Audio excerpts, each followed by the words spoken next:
Hello, happy Monday. This lesson's for April 27, 2020. We are now finally moving into a new chapter on three-dimensional shapes and finding their area and volume. Not a little different, a lot different than the two-dimensional shapes. But first thing we're going to concentrate on is volume of a rectangular prism. It's a three-dimensional shape, it's a 3D rectangle. You probably heard of rectangular prisms before. This is a simple formula. Now, remember, in three-dimensional shapes, there's two things going on. First thing you need to know is capital V is volume, and then they do this weird thing, length, width, height. They use cursive letters for that. It'll be on a formula sheet as well. Now, volume is not area. Volume is what it takes to fill up the inside of the three-dimensional shape, which means when we get an answer, we have to cube it, not square it, if you remember doing exponents. So here's your formula. Volume equals length times width times height. All three of these numbers need multiplied together, and it's simple. You get the volume of the inside of the rectangular prism. It's as simple as that. So, with that said, I'll leave that formula up there for the time being. We're going to take 12 times 10, and we're going to get 120. Then we're going to take 120, and we're going to multiply it by 6. Length times width times height. Now, once again, you get lucky here because this is multiplication, and if you get confused on what the length and the width and the height are, it don't matter what order you put them in because multiplication is commutative. I've been telling you that since August. So if you mix these numbers up and you do them in a different order, you're still going to get the same answer. So 120 times 6 comes to 720. And that, we're working with centimeters here. And now the common mistake made is we're switching from two-dimensional shapes, which we used to use a square of. Now we are going to use cube, because we are working with three-dimensional shapes, and we're working with the volume of this, which is the whole inside of the container. It's as simple as that. Multiplying three numbers together to get the volume of a rectangular prism. If I give you another one, we'll make the box fatter. How about that? So you have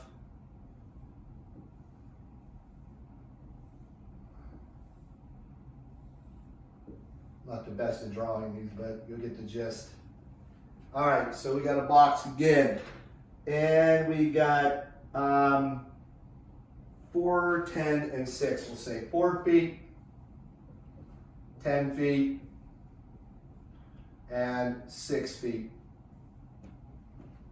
Oh no, I'm sorry. That would be two heights. Let's put the 6 feet here. So we have a width, we have a length, and we have a height, all right? So now, we take our formula. Volume equals length times width times height. We have three numbers, and once again, if you're confused on what the width is or the length is, it doesn't matter, but this is the width. We got 10. We multiply it by the length, which is 6, and then we're going to multiply it by the height eventually. So let's do 10 times 6 first. We get 60.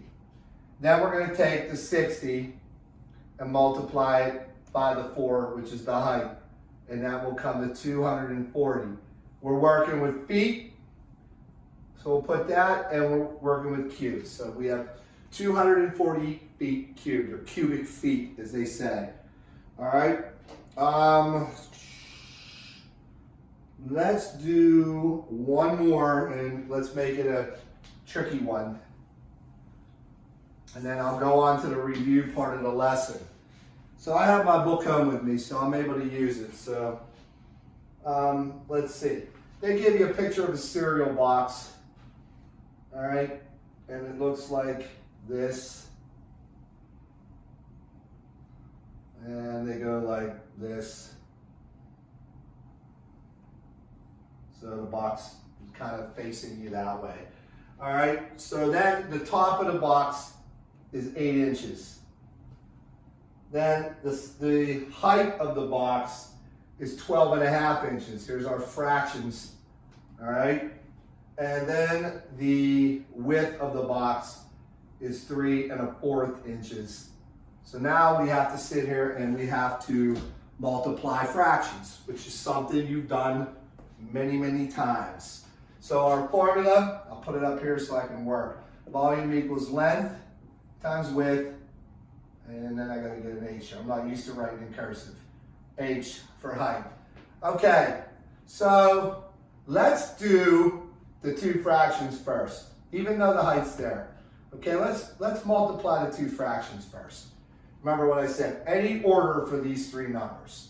So let's do 3¼ times 12.5 and get the fractions out of the way. All right, we turn these to mixed numbers. 4 times 3 is 12, plus 1 is 13, and we put it over 4. Then we do 12 times 2 is 24, plus 1 is 25, and we put that over 2. Then we look to see if there's anything we can reduce. Unfortunately, there is not. So, let's see what we can do here. That's unfortunate. So, okay. So let's see what this works out to be. This is a complicated way of doing this. 13 times 25 is 325. 4 times 2 is 8. Now we have to figure out how many times 3 goes into 325. It goes in, if you think about this, 8 times 4 is 32. So 8 times 40 would be 320. So it goes in approximately 40 times. We used up 320 of this, and we are left with 5 over 8. So we got these two done, okay?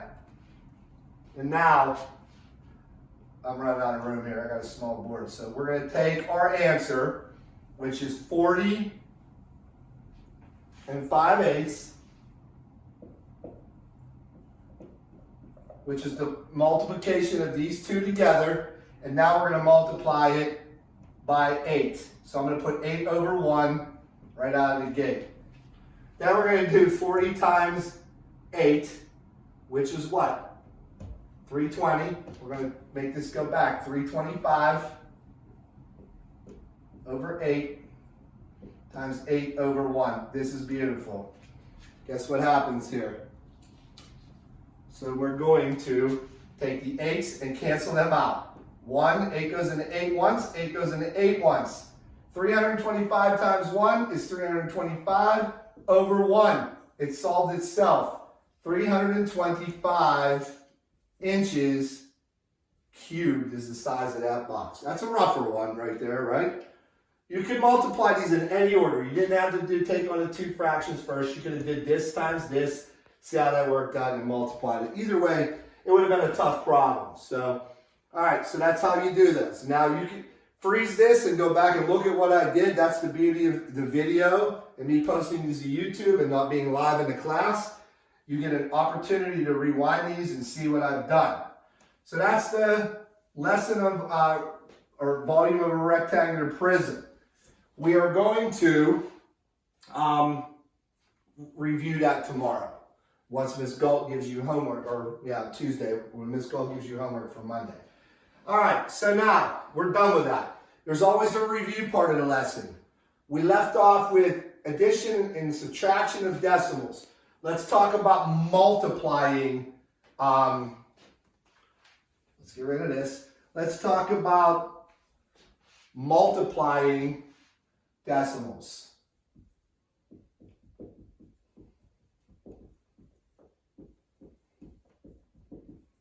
All right? So this is a little trickier. In addition and subtraction, you were lining up the decimals. All right?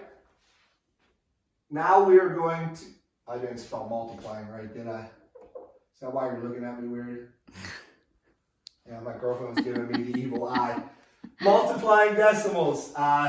We are going to let's just say, let's do a simpler one first. Let's say like we do 3.8 times 6. Now, we don't bring the decimal down here, even though it might work out like that. What we do is we multiply the thing first. Forget where the decimal's at. 6 times 8 is 48.